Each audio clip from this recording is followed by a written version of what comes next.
So hello guys, welcome to be well विज्ञान। मैं प्रतीक शर्मा। तो भैया आज की इस वीडियो के अंदर हमारा ड्राफ्टिंग प्लीडिंग का ही जो है सब्जेक्ट चल रहा था। कंटिन्यूशन ही मैंने कहा जी खाली बैठे अपनी फैमिली के लिए जो है वो वीडियो क्यों ना बना दी जाए। तो एफिडेविट का जो आज का हमारा हमने plaint pleading WS written statement भैया हमने सारा कुछ तो कर ही लिया बेसिकली। अब एफिडेविट भी देख लेते हैं, छोटे छोटे टॉपिक। एफिडेविट क्या होता है, कैसे बनता है, इसका फॉर्मेट क्या है। फॉर्मेट की यार मैं सोच रहा हूँ वीडियो अलग बनाएं कि सारे एक ही उस वीडियो के अंदर जो है फॉर्मेट देख लिए जाए, क्योंकि ऐसे अलग अलग करूँगा ना तुम लोग भी कंफ्यूज होगे। चलो देखते हैं, वो बात की बात है। एफिडेविट ठीक है जी। सो ऑर्डर कौन सा हो गया ये, X1 और ये हो गया आपका 19 हो गया ये, हाँ ठीक है जी। सो ऑर्डर 19 CPC 1908 जो है उसमें कह रहा है एफिडेविट अ पर्सन में make declaration of certain facts in writing which turns into an affidavit. ठीक है जी। तो कोई भी बंदा कोई भी डिक्लेरेशन देता है किसी भी फैक्ट के ऊपर, वो भी रिटन राइटिंग के अंदर, तो वो एफिडेविट में बन जाता है। ठीक है, अभी तो थोड़ी बहुत क्लैरिटी नहीं है, अभी देखते हैं क्या कह रहा है। When such written declaration is duly sworn in before an officer having authority to administer the oath, वो जो है the person who makes an affidavit called the deponent, affidavit में कन्वर्ट हो जाता है।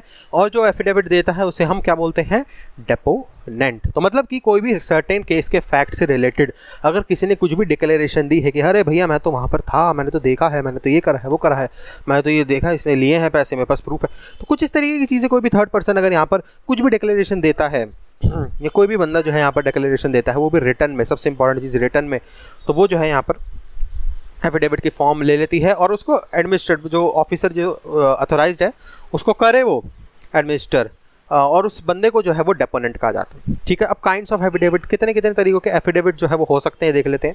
देखो सबसे पहले एफिडेविट है affidavit filed in the court, basic है जी। द प्लेंट WS रिजॉइंडर, तो कोई भी डिक्लेरेशन दे रहा है एफिडेविट बन जाएगा, चाहे वो प्लेंट हो, चाहे रिटन स्टेटमेंट हो, या कोई थर्ड पार्टी ने कुछ बोल दिया है, या पार्टी के अंदर जो केस कर रहा है उन्होंने कुछ बोल दिया है। ठीक है जी। So plaint, written statement, rejoinder, ये सारे जो एफिडेविट की फॉर्म होती है, must be solemnly affirmed through affidavit before being presented in the court. ठीक है जी, वही चीज़ हो गई, सिंपल है, कोई दिक्कत वाली बात जो है इसके अंदर नहीं है। फिर जो है after amendment of CPC in 1999 a plaintiff is suppose to prove all facts stated by him in the plaint और एफिडेविट। तो 1999 में जो CPC को जो हमारे अमेंड करा गया था उसमें जो है यहाँ पर ये बोला गया कि प्लेंटिफ जो है, मतलब जो केस डालता है, वो ये प्रूफ करे सारे फैक्ट्स को और वो लिखे एक प्लेंट के अंदर कि हाँ भाई एफिडेविट जो है यहाँ पर मैं ये सारी बातें जो है सच हैं, मैं प्रूफ कर सकता हूँ इनको, ये सब। The affidavit to be filed with the pleading is therefore not a mere formality but serves an important purpose of preserving the fact stated in the plaintiff या proving, sorry, purpose of proving the facts stated in the plaint। तो जो plaint में facts लिखे हैं ये affidavit उनको proof करवाने में जो है हेल्प करता है। So it should be kept in mind that unnecessary recitals normally given in the plaint should not form a part of the affidavit। रेक्टिकल क्या होता है, मतलब सीरीज, मतलब केस हुआ था कि तुम्हें बुलाया, वहाँ पर मेरे से मारपीट करी, पैसे ले लिए, और तुम कुछ और ही बना रहे हो कि जी मैं तो वहाँ घूमने गया था छोले भटूरे खाने, फिर छोले भटूरे खा के मेरे को ना छोड़ो छोले भटूरे खा के पेट खराब हो गया, जो भी ये सारी बातें अननेसेसरी जो है रेक्टिकल, मतलब सीरीज जो है अननेसेसरी सीरीज मत बनाओ कि मैं वहाँ गया था फिर वहाँ से वहाँ गया, सीधा बोलो मैं वहाँ गया था, वहाँ से उसने पैसे लिए, मारपीट करी, जो भी है। It should not be noted that affidavits are not included in the definition of evidence in section 3 of the Indian Evidence Act 1872। तो एविडेंस एक्ट के अंदर जो है ये डेफिनेशन एफिडेविट की नहीं जुड़ती। अब जो है अदर एफिडेविट, ये तो कोर्ट के एफिडेविट हो गए जी। अदर एफिडेविट कौन कौन से हो सकते हैं, जैसे एनी चेंज ऑफ मैरिजल स्टेटस, मतलब मैरिज का स्टेटस चेंज हो गया, एड्रेस चेंज हो गया, name change of the name after the marriage, marriage के नाम, कुछ ऐसे एफिडेविट जो है वो भी हो सकते हैं। तो ये भी जो है एफिडेविट की फॉर्म में जो है, मतलब कुछ बेसिकली मैंने कहा ना कुछ डिक्लेरेशन देना, वो एफिडेविट हो जाता है। अब consequences and false deposition and affidavit. अब अगर तुम गलत एफिडेविट में लिख रहे हो बातचीत अपनी, तो उस केस में क्या क्या हो सकता है, IPC की 191 लग सकते हैं, 193, 199, 200 लग सकती हैं, ये सारे सेक्शंस लग सकते हैं आपके IPC के ऊपर। और अब कुछ देख लेते हैं रूल्स फॉर मेकिंग एफिडेविट। क्या कुछ पर्टिकुलर रूल्स है एफिडेविट के, या कुछ इस तरीके से प्रिस्क्राइब फॉर्मेट बता रखा है हमें कि भाई ऐसे ही तुम एफिडेविट को यहाँ पर फाइल कर सकते हो, वरना ये तुम्हारा नहीं होगा। हाँ जी बिल्कुल दिया हुआ, देख लेते हैं। पहला पॉइंट है any person may make a statement on affidavit but only in respect to those facts which are within his knowledge and which he is able to prove based on his own knowledge। तो affidavit के अंदर वही बातें लिखो जो तुम्हें पता है और जिनको तुम प्रूफ कर सकते हो कि हाँ भाई ये बातें जो हैं सच हैं, ये रहा इसका प्रूफ। ये नहीं कि मनगढ़ंत कहानियाँ लिखनी शुरू कर दी। दूसरा, ऑलवेज इन राइटिंग। एफिडेविट हमने पीछे पढ़ लिया, ऑलवेज इन राइटिंग, ओरल वोरल का इसके अंदर कोई भी चक्कर नहीं है। Must be drawn in first person, मतलब by using the word I. First person का मतलब क्या हो गया? आई, मैं, वी नहीं, मतलब हम कोई नहीं, एक से ज़्यादा लोग इसके अंदर एफिडेविट नहीं डाल सकते, मतलब एफिडेविट में हो सकते एक ही बंदा, मतलब वो खुद ही जो है एफिडेविट जमा कर रहा है। The identity of the deponent, मतलब डिपोनेंट कौन होता है? अभी बताया था मैंने, डिपोनेंट होता है जो एफिडेविट डालता है, जैसे एफिडेविट बनाता है, जैसे डिक्लेरेशन दी है रिटर्न में।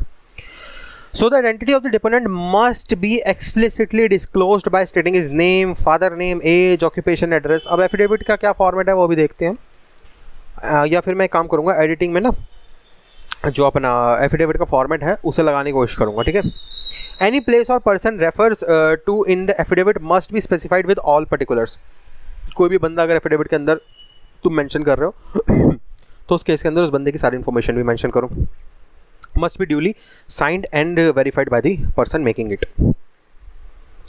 फिर must be sworn or affirmed before the officer authorized to administer the oath, ठीक है जी। और the officer shall also sign the document attached to the affidavit and authenticate them। तो ये चीज़ हो गई जी। इसका अगर मेरे को कोई वो मिलता है, क्या कहते हैं, फॉर्मेट, तो मैं डाल देता हूँ एडिटिंग में। बाकी मैं सोच रहा हूँ कि यार एक अलग ही वीडियो बनाई जाए जिसके अंदर ये सारे फॉर्मेट ही फॉर्मेट होंगे कि प्लेंट का क्या फॉर्मेट है, WS का क्या है, एफिडेविट का क्या है, ड्राफ्टिंग कैसे हो, एक अलग ही इसको वीडियो में सोच रहा हूँ बनाता हूँ। तो अभी देखता हूँ, शायद इस वीडियो में मैं ना डालूँ इसको। एप्लीकेशन एंड सेक्शन 5 और लिमिटेशन एक्ट, अच्छा लिमिटेशन एक्ट तो अलग ही टॉपिक हो गया जी। तो चलो यही था इस वीडियो के अंदर। वीडियो अच्छी लगे दीजिएगा, वीडियो अच्छी डिसलाइक कर दी को देखने, लेकिन एक रीज़न दे दीजिएगा क्यों आपको वीडियो अच्छी नहीं लगी, ताकि उस चीज़ को जो मैं अपने इंप्रूवमेंट लिस्ट में डाल सकूं। बाकी भैया कमेंट सेक्शन यूट्यूब ने आप लोगों ने दिया, कोई भी क्वेश्चन सजेशन क्वेरी डाउट है कमेंट करिए, मैं पूरी कोशिश करूंगा आपको वहाँ पर रिप्लाई करने की। बाकी डिस्क्रिप्शन खोल के देख लिया करो, वहाँ पर मेरे इंपॉर्टेंट कॉन्टैक्ट्स के जो है लिंक दिए हुए हैं, जैसे कि इंस्टाग्राम का लिंक दिया हुआ है, मैं कॉल आउट दे देता हूँ अपने यूजर नेम का ANDRO_GUY, ठीक है जी। यहाँ पर आकर आप मेरे से डायरेक्टली टाइपिंग के थ्रू जो है वो बातचीत कर सकते हैं, या फिर जो है अगर आप मेरे से डायरेक्टली कॉल के थ्रू बातचीत करना चाहते हैं तो उस केस के अंदर आपको एक ऐप इंस्टॉल करना पड़ेगा कॉल फॉर मी का, जिसका लिंक डिस्क्रिप्शन में दिया हुआ है डाउनलोड का, या फिर आप सीधा प्ले स्टोर खोलो, कॉल फॉर मी का ऐप इंस्टॉल करो, वहाँ पर मेरा नाम प्रतीक शर्मा या फिर BBA LLB ज्ञान जो मेरे चैनल का नाम है उसी को जो है यहाँ पर सर्च कर लो और फटाक से जो है आपके पास आ जाऊँगा मैं, और वहाँ पर आप डायरेक्टली कॉल जो है मुझे मिला सकते हो और मेरे से बातचीत जो है वो कर सकते हो। बाकी सब्सक्राइब अगर करा हुआ तो आपसे बढ़िया बंदा कोई नहीं है, सब्सक्राइब नहीं करा तो कर लो। ऐसे इंपॉर्टेंट सब्जेक्ट्स और ऐसे इंपॉर्टेंट टॉपिक्स को जो है तुम लोग कर दोगे क्या मिस। और सब्सक्राइब करने के बाद एक बेल आइकन को उसको क्लिक करके ऑल पे कर देना, ताकि सारे नोटिफिकेशन आपके पास पहुँच जाए जैसे ही मैं कोई भी जो है वीडियो अपलोड करता हूँ वैसे ही। चलो जी, thank for to be very guide, bye bye, take care and corona से बच के।